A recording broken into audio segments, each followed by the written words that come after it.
4 نسلوں میں نبوت باپ بیٹے میں اور کبھی نہیں گزری، اور کبھی نہیں گزری۔ اچھا، یوسف علیہ السلام نبی ہیں، ان کے والد یعقوب علیہ السلام نبی ہیں، ان کے والد اسحاق علیہ السلام نبی ہیں، ان کے والد ابراہیم علیہ السلام نبی ہیں۔ 4 نسلیں جی نبی۔ کہیں یہودیوں کو اسی لیے تو بہت فخر نہیں ہے؟ اعوذ باللہ من الشیطان الرجیم، بسم اللہ الرحمن الرحیم، الحمد للہ رب العالمین، اللہم صلی علی سیدنا و مولانا محمد معدن الجود والکرم وعلی آلہ وصحبہ وبارک وسلم۔ محترم خواتین و حضرات، السلام علیکم۔ سیرت پوڈ کاسٹ محمد رسول اللہ صلی اللہ علیہ وآلہ وسلم میں ایک بار پھر آپ سب کو خوش آمدید کہتے ہیں۔ جیسے کہ آپ جانتے ہیں کہ پریویس ایپیسوڈ میں ذکر ہو رہا تھا کہ اعجاز صاحب حضرت ابراہیم علیہ السلام اپنے شہزادے حضرت اسماعیل علیہ السلام کو مکہ سے لے کر مینا آ گئے ہیں قربانی کے لیے، اور راستے میں شیطان نے بہکانے کی کوشش کی ہے حضرت ابراہیم علیہ السلام کو بھی، حضرت اسماعیل علیہ السلام کو بھی، اور جب وہ ناکام ہو گیا ہے تو پھر وہ حضرت حاجرہ سلام اللہ علیہا کے پاس آیا ہے۔ حضرت حاجرہ سلام اللہ علیہا بھی اس کے بہکاوے میں نہیں آئیں اور اس کو کنکر مارے ہیں۔ تو اس کے بعد اب بتائیے کہ مینا میں کیا منظر ہے؟ اب سب سے پہلے تو مجھے ایک اعتراف کرنے دیں۔ جی ہم جب یہ بات شروع کرتے ہیں تو ہمارا خیال کچھ اور ہوتا ہے، جی تو باتوں سے بات نکلتی ہے۔ ایگزیکٹلی ہمارا بنیادی مقصد یہ ہے کہ ہم سمجھ سکیں ان چیزوں کو، ان حوالوں کو، ان معاملات کو، ہم وہ سوال ڈسکس کر سکیں جو کسی سے پوچھیں تو ہمیں یا ناراضگی ملتی ہے جی یا یہ کہہ کے ٹال دیا جاتا ہے کہ یہ ایمان ہے بس مان لو۔ جی ہم کوشش اس میں ہے کہ ہم سمجھ سکیں، سمجھا سکیں، جی کچھ ہم سیکھیں گے، کچھ اللہ کی رحمت سے آسانی آ جائے گی ہمیں سیکھنے میں۔ جی تو بات کہیں دوسری طرف نکل جاتی ہے۔ جی ہم بات کر رہے تھے ابراہیم علیہ السلام کی، جی جناب حاجرہ کی اور جناب اسماعیل کی۔ جی یہاں پہ شیطان نے، ابلیس نے اپنا پورا زور، اپنی پوری کوشش، اپنی پوری سکل جی to the highest level apply کر لی جی اور ناکام ہو گیا۔ جی یہاں پہ میرے مالک نے کیا کہا تھا ابلیس کو؟ اس نے کہا تھا تیرے بندوں کو بہکاؤں گا۔ میرے مالک نے کہا تھا جو میرے بندے ہوں گے وہ تیرے بہکاوے میں نہیں آئیں گے۔ تو یہ تینوں اللہ کے بندے تھے، بے شک اللہ کے چنے ہوئے بندے چنے تھے۔ ہوئے بندے۔ اب ابراہیم علیہ السلام وہاں پہنچ گئے ہیں جہاں پہ انہوں نے چھری چلانی ہے اپنے بیٹے پہ۔ ایک سوال کسی ہمارے ناظرین میں سے پوچھا کویسچن کیا کہ گیا ہے بیٹے کو قربان، پہلے تو یہ دیکھیں کہ اللہ نے قربانی لی نہیں ہے، جی اللہ نے آزمایا ہے کہ کیا میرا بندہ اس حد تک چلا جائے گا میرے حکم کو ماننے کے لیے جی کہ اپنی سب سے قیمتی چیز قربان کر دے۔ جی اللہ نے وہ دیکھ لیا۔ تو جب ابراہیم علیہ السلام وہاں پہنچ گئے تو آنکھوں پہ پٹی باندھ لی کہ کہیں مجھے چھری چلاتے ہوئے یہ خیال نہ آ جائے کہ میں کیا کر رہا ہوں، جی باپ کی محبت جی غالب جی نہ آ جی جائے۔ وہ غالب نہ آ جائے جی کہ میں اللہ کا حکم پورا نہ کر سکوں، اور بیٹے کو الٹا لٹاتے ہیں۔ جی جی اب میں بھی باپ ہوں، میری بھی بیٹیاں اور بیٹا ہے، میں یہ کسی حد تک باپ ہونے کے ناطے یہ تکلیف ضرور سمجھ سکتا ہوں کہ بچوں کے لیے ماں باپ کی محبت ہوتی کیا ہے۔ جی ہر ماں باپ، ہم اپنے ماں باپ کی محبت گیج نہیں کر سکتے۔ جی جی کیونکہ اللہ نے ودیت کر دی، جی اللہ نے بنائی ایسے نا۔ میں بالکل اگر یہ محبت رکھی نہ ہوتی تو جو ماں باپ تکلیفیں اٹھاتے ہیں، کبھی نہ جو اٹھاتے۔ پالتے ہیں، جی جو سب کچھ قربان کرتے ہیں، کبھی نہ کرتے۔ ایگزیکٹلی تو اب چھری چلانے کا وقت آ گیا تو غیب سے آواز آتی ہے کہ ابراہیم تم نے اپنے رب کا حکم پورا کر دیا، جی ہم تم سے راضی ہیں۔ آنکھیں جو پٹی اتارتے ہیں تو دیکھتے ہیں کہ اسماعیل کھڑے اور ایک مینڈھا یا ایک جانور ذبح ہوا پڑا ہے، ذبح ہوا پڑا ہے، یعنی ذبح ہوا. اب یہ آپ دیکھیں سمجھنا کس بہت تکلیف سے وہ ضروری ہے گزرے ہوں گے. کہ وہ اس تکلیف میں سے اپنی طرف سے گزرے ہیں. انہوں نے چھری چلائی، چھری انہوں نے بیٹے پہ چلائی ہے، انہوں نے بیٹے پہ چلائی ہے اپنی طرف سے، تو انہوں نے بیٹا قربان کر دیا ہے، لیکن تو کتنی تکلیف سے کیا کتنی ہوگا. تکلیف سے گزرے ہوں گے. انہوں نے تو وہ اس کا ایک مائکرو سیکنڈ ایکسپیرینس کیا ہوگا نا. اس یہ سوچا بھی نہیں جا سکتا، سوچا بھی نہیں جا سکتا. ایگزیکٹلی.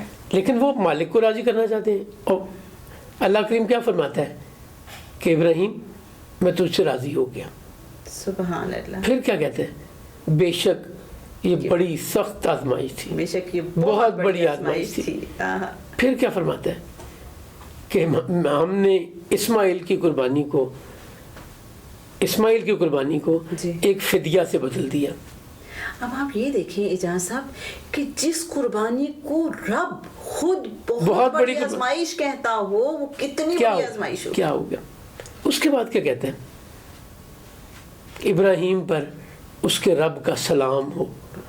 یعنی اتنی بڑی آزمائش ہے کہ رب اپنے بندے کو سلام بھیج رہا ہے. اور اس سے یہ بھی پتہ چلتا ہے اللہ اپنے بندے سے راضی کتنا ہوا، کہ اتنا راضی ہو گیا کہ سلام بھیج رہا ہے. اور پھر کیا کہتے ہیں کہ ہم نے ابراہیم کا ذکر آنے والوں کے لیے ذکر خیر کر دیا، سبحان اللہ، عظیم کر دیا، بلندی عطا کر دی. بے شک ایسے ہی ہے، بے شک ایسے. اب وہ یہ ہے وہ مقام تسلیم و رضا، اپنے مالک کی بات ماننا، اپنے مالک کا حکم ماننا جو ابراہیم علیہ السلام نے کیا. جی اب یہاں ایک اور چیز بڑی سمجھنے کی ہے. مجھے خواب آ جائے کہ بیٹا قربان کر دو، جی تو میرے لیے یہ حکم نہیں ہے، اللہ نے پابندی لگا دی. جی یہ ابراہیم کا معاملہ تھا. اچھا، جیسے ہمارے ناظرین کی طرف سے بھی یہ کویسچن تھا کہ بھائی بیٹا ہی کیوں قربان، تو یہ وہ چیز جو آگے چل کے حضرت عبداللہ کے حوالے سے بھی ڈسکس ہوگی کہ عرب کی روایات. اچھا یہ ایک بات ہے کہ عرب کی روایات میں بیٹے کی قربانی سب سے بڑی قربانی سمجھی جاتی تھی. جی یہاں تو مالک مانگ رہے ہیں، یہاں تو اللہ کسی بندے نے نہیں کہا. جی اور پھر کیا کہا اللہ کریم نے، ابراہیم تم نے اپنا خواب سچا کر دکھایا. اگر میرے مالک کی ہدایت خواب میں جناب ابراہیم علیہ السلام کو بیٹا قربان کرنے کی نہ ہوتی تو مالک یہ نہ کہتا جی کہ ابراہیم تم نے اپنا خواب سچا کر دکھایا. جی اب جناب یہ اللہ کریم کو یہ ساری چیزیں کتنی پسند آئی ہیں. 4000 سال گزر چکے ہیں، جی پتہ نہیں کتنی دنیا باقی ہے. جی 4000 سال سے 10 ذی الحجہ کو جسے ہم عید الاضحیٰ کہتے ہیں یا عام زبان میں بڑی عید کہتے ہیں، ہم قربانی کرتے ہیں. تو کس لیے کرتے ہیں؟ اسی یاد میں کہ جناب ابراہیم نے اللہ کا حکم مانا تھا تو اللہ نے ایک جانور ذبح کر کے وہ قربانی قبول کر لی تھی. اسماعیل علیہ السلام کو قائم رکھا، بچا لیا. ہم آج بھی وہ کام ان کی سنت ادا کرتے ہیں. ایک وہ جو کنکری ماری تھی دیکھیں، وہ بھی اس کا اللہ کریم نے کیا کہا، جب حج کرنے آؤ گے تو شیطان کی علامت کو جہاں جہاں اس نے بہکایا تھا اس جگہ پہ ایک علامت کھڑی کر دی گئی. پہلے کسی زمانے میں ایک پلر ہوتا تھا، جی اب وہاں پہ دیوار بنا دی ہوئی ہے. چونکہ رش بہت زیادہ ہوتا ہے تو دھکم پیل سے بچنے کے لیے اصل میں تو سمبولک ہے نا، سمبولک ہے بالکل. یعنی یہاں پہ شیطان کو محفوظ کرنا، شیطان وہاں کھڑا نہیں ہے جس کو میں نشانہ باندھ کے مار رہا ہوں. جی اصل میں وہ مقام ہے جس پہ علامتی طور پہ فیلنگ یہی آتی ہے، لٹرلی فیلنگ یہی آتی ہے کہ شیطان کو ہی مار رہے ہیں. یہ ہے بھی ایسے ہی نا، اللہ نے حکم بھی دیا. تو وہ اب یہ دیکھیں 13 سال. اچھا جب ابراہیم علیہ السلام آئے تو اس وقت اسماعیل علیہ السلام کیا کر رہے تھے؟ ایک درخت کی چھاؤں میں بیٹھے شکار کے لیے تیر بنا رہے تھے. شکار کرتے ہوں گے جی، یقیناً اور مشغلے بھی ہوں گے. اب وہ بچہ جو پلا بڑا، جو بڑی زندگی انجوائے کر رہے ہیں بڑی اپنے حساب سے، اس کو ایک دم ہی آ کے کوئی کہہ دے، والد کہہ دیں کہ بیٹا میں تو تمہیں قربان کرنے آیا ہوں. ہم لوگوں میں سے کوئی ہوتا تو بھاگ جاتا، یہ بات سن کے ہی بھاگ جاتا. ابا جی ڈھونڈتے رہتے. ایگزیکٹلی، ابا جی آپ کیسی بات کر رہے ہیں. جی لیکن چونکہ یہ اللہ کے چنے ہوئے بندے اور یہ اللہ نے ہمیں ساری چیزیں یہ سمجھانے کے لیے بتائی ہیں کہ اللہ کے حکم کے آگے کوئی چیز نہیں. بالکل اللہ کا حکم آ گیا justifications ہیں نا لاجک سے ماننے کے لیے. جی. حکم ہوتا ہی ماننے کے لیے, حکم ہوتا ہی ماننے کے لیے, توجیحات نہیں ہوتے یا حکمتیں ڈھونڈنے کے لیے نہیں ہوتا, جی. یہ اس پہ عمل کرنے کے لیے ہوتا ہے. تو یہاں ابراہیم علیہ السلام اس کے بعد اب ان کی عمر کیا ہے؟ 86 سال کی عمر میں پیدا ہوئے تھے, 13 سال بعد آئے ہیں, 99 ایئرز ایج ہے جب یہ حکم مل رہا ہے. جی. اس کے بعد اللہ نے کیا کہا؟ اب یہاں رہنا شروع ہو گئے. حضرت ابراہیم علیہ السلام نے بھی کچھ عرصہ گزارا, پھر وہاں پہ کچھ عرصہ گزر کے کچھ پلاننگ ہوئی ہے. اس کے بعد اس کامیابی کے بعد اللہ کریم کیا فرماتا ہے کہ بیت اللہ کی تعمیر کروں. نہیں, اچھا, اللہ کریم فرماتا ہے میں آپ کو ایک اور بیٹا دوں گا. یہاں خوشخبری سنائی. یہ اس ساری تکلیف سے گزرنے کے بعد, اس ساری آزمائش سے گزرنے کے بعد. تو اب یہ دیکھیں اعجاز صاحب, یہاں ایک بہت لطیف نقطہ ہے جو ہم سب کو سمجھنا چاہیے, اور اپنی زندگی میں جب کبھی ہم مایوس ہونے لگیں تو ہمیں سوچنا چاہیے جتنی بڑی آزمائش اتنا بڑا انعام. اچھا, اب یہاں پہ ایک اور بڑی مزے کی چیز ہے. اسحاق علیہ السلام پیدا ہوئے جی. اس واقعے کے بعد, یعنی اللہ نے آزمایا اس وقت ہے جب کوئی اور اولاد نہیں ہے. جی. خود اس ایج میں ہے جس میں اولاد نہیں ہوتی. جی. بی بی سارہ اس ایج میں ہے جس میں اولاد نہیں ہوتی. جی. اللہ نے مہربانی کی ہے, اسحاق علیہ السلام پیدا ہوئے ہیں. اللہ کریم نے ابراہیم علیہ السلام کو وہ عزت سے نوازا جو کسی اور کو نہیں ملی, اور قرآن مجید میں ساری باتیں بڑی کھول کے بیان کی گئی سورہ صافات میں. جی. اللہ کریم نے اس آزمائش کے بعد ابراہیم علیہ السلام کو بشارت دی کہ آپ کے ہاں بیٹا پیدا ہوگا, جی. اسحاق ہوں گے, نبی ہوں گے. سو اللہ نے ایک اور نبی کی بشارت ابراہیم علیہ السلام کو دی, حضرت سارہ سلام اللہ علیہ. جی. اچھا, اب بی بی سارہ اس ایج میں ہے جب اولاد نہیں ہوتی. جی. ابراہیم علیہ السلام اس وقت 99 ایئرز ہے جی. جب یہ قربانی کا واقعہ ہو رہا ہے, اور جب یہ خوشخبری سنائی جا جب یہ خوشخبری سنائی جا رہی ہے. اللہ ان اللہ علی کل شیء قدیر, وہ چاہے عدم سے وجود میں لانے والے رب وہ کے ہے, تو کچھ اس کے لیے مشکل ہی نہیں ہے نا. جی. سو جناب اسحاق کی بشارت دی. جی. اب یہاں بڑا انٹرسٹنگ ایک فیکٹ آپ کو بتاتا ہوں. کیا؟ ابراہیم علیہ السلام اللہ کے نبی, جی. بیٹا اسحاق علیہ السلام اللہ کے نبی, جی. ان کے بیٹے یعقوب علیہ السلام اللہ کے نبی, ان کے بیٹے یوسف علیہ السلام اللہ کے نبی.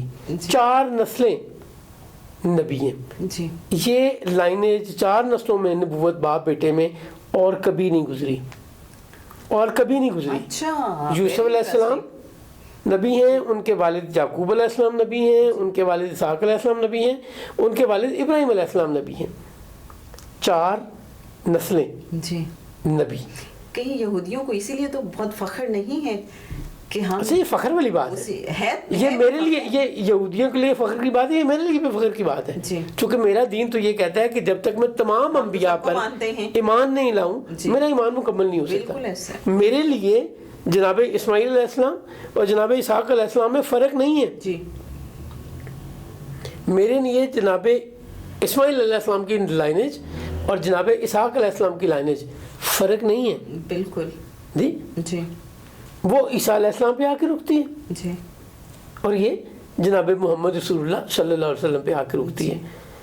بلکہ یہ بھی تو بڑا انٹرسٹنگ فیکٹ ہے نا کہ حضرت اسماعیل علیہ السلام کی اولاد میں سے اگر کوئی نبی ہیں تو وہ جناب محمد رسول اللہ. علیہ وسلم. بے شک. اب یہ اللہ کریم نے یہ انعام دے دیا اتنی بڑی آزمائش کا. جی. اچھا, پھر ایک اور فیکٹر بڑا مزیدار ہے. قرآن کریم میں کم و بیش 25 انبیاء کے ناموں کا ذکر کیا گیا ہے. جی. کم و بیش 25. جی. 5 تو یہی ہیں. جی. ابراہیم علیہ السلام, اسماعیل علیہ السلام, اسحاق علیہ السلام, یعقوب علیہ السلام, یوسف علیہ السلام. جی. کتنے معتبر, کتنے اولو العزم, کتنی عہدے, کتنی بڑی حیثیت کے انبیاء ہیں. ان کی اہمیت کا اندازہ جی. کہ ٹوٹل 1,24,000 ٹوٹل 25 کا ذکر کیا, 25 کا ذکر کیا, اور ان میں سے 5 ہی ہیں. جی. اور جو باپ بیٹا بھی ہیں. جی. یعنی ایک گھر میں 5 لوگ ہیں. جی. ایک گھر میں 5 لوگ ہیں, اور اولو العزم جن کا ذکر اللہ کریم قرآن کریم میں کرتا ہے اور بار بار کرتا ہے. ذرا امیجن کریں اعجاز صاحب کہ ایک ہی وہ جو گھر والی بات کی کہ حضرت ابراہیم علیہ السلام, وہی بات ہے کہ پیغمبر, ان کے پھر صاحبزادے یعقوب دونوں پیغمبر، جی دونوں بیٹے، پھر حضرت پوتا، اسماعیل، حضرت اسحاق اور پھر پوتا. جی جی اچھا اب یہ دیکھیں، صرف یہی نہیں، ذکر نہیں کیا، جی ان کی زندگیوں کی بات کی. یوسف علیہ السلام کا واقعہ جب سنایا تو اللہ کریم کہتا ہے احسن القصص، بے شک ایسے ہی، داستانوں میں سے بہترین داستان، جی قصوں میں سے بہترین قصہ. جی جی تو بلکہ مجھے ایک بڑا خوبصورت شعر یاد، مجھے بڑا پسند ہے جی. کیا؟ وہ اس شعر پہ آج کی نشست ختم کرتے ہیں. وہ باپ یا بیٹے کی ڈیتھ پہ جی. یہ شعر بڑا سوٹ کرتا ہے. دکھ یہ ہے میرا یوسف و یعقوب کے خالق، اللہ کریم سے عرض کیا جا رہا ہے دکھ یہ ہے میرا یوسف و یعقوب کے خالق، وہ لوگ بھی بچھڑے جو بچھڑنے کے نہیں تھے. سبحان اللہ. تو آج کی نشست ہم اس بات پہ ختم کرتے ہیں. السلام علیکم ورحمۃ اللہ وبرکاتہ.